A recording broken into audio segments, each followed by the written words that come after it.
Welcome to the first lesson in the second section of our polynomials unit, which is the factoring, which is the concept that I told you was crucial to Pre-Calculus 20. So we're going to look at the first type today, and actually we've already looked at the first type when we did the yellow unit. So we're going to look at what it means to factor a polynomial using the greatest common factor method.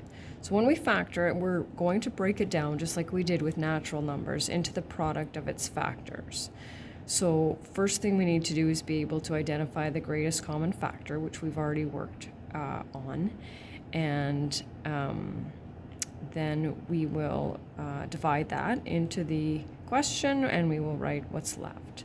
So we want to look here. First of all, we want to do is identify the greatest common factor. So the terms are separated by a comma. What's the largest number that divides evenly into 48 and 24? Slide over here. It's 24. Do they have any variables in common? They do not. If they do, which is in the next question, because nothing divides evenly into 13 and 18 besides 1, but they do have some variables in common. So because both terms have the x, we need how many do they have in common? Well, if this one has 5 and this one has 8, we can take 5 from both. This one will have some left over, but this one will not.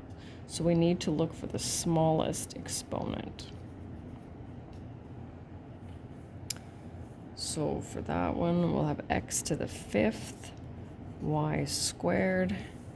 Sliding back over here, largest number that divides evenly into 5 and 10 is 5, n squared.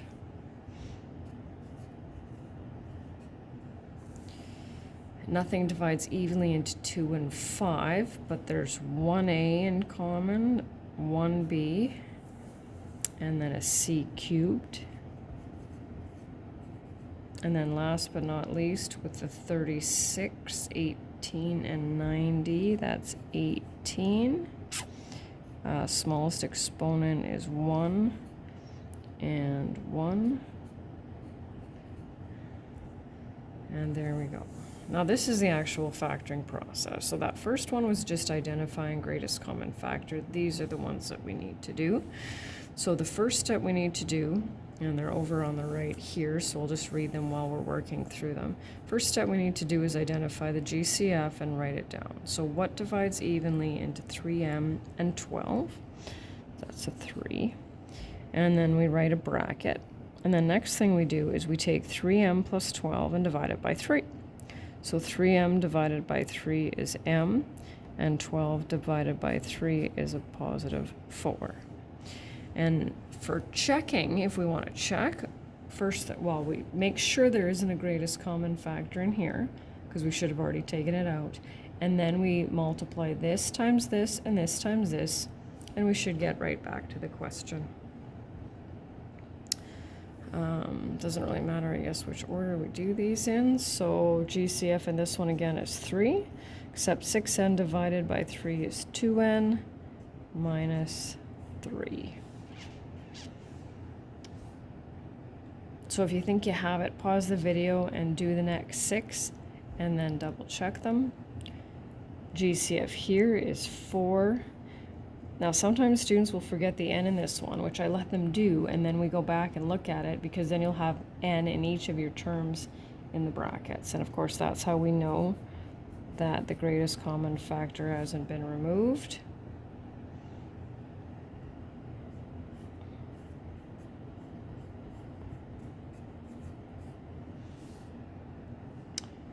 $50.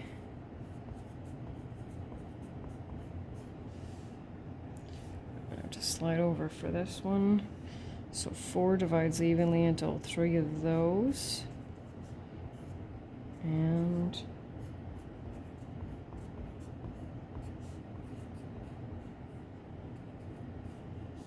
it's kind of weird looking what's in brackets here, but you can see that even though these terms have x's, this one doesn't. And that's how we know that we've taken out the greatest common factor. This weird one with all the variables in it. A squared bc squared. So a squared divided by a squared is 1. b divided by b is 1, right? 1 times 1 is 1, we know that. And c to the 4th divided by c squared is c squared. And then plus a b to the 4th. So once again, nothing in common. And then last but not least, 10 divides evenly into all those. There's an xy, a yz, and an xz. So all three terms don't have any variables in common. So then, oh, I forgot the 4.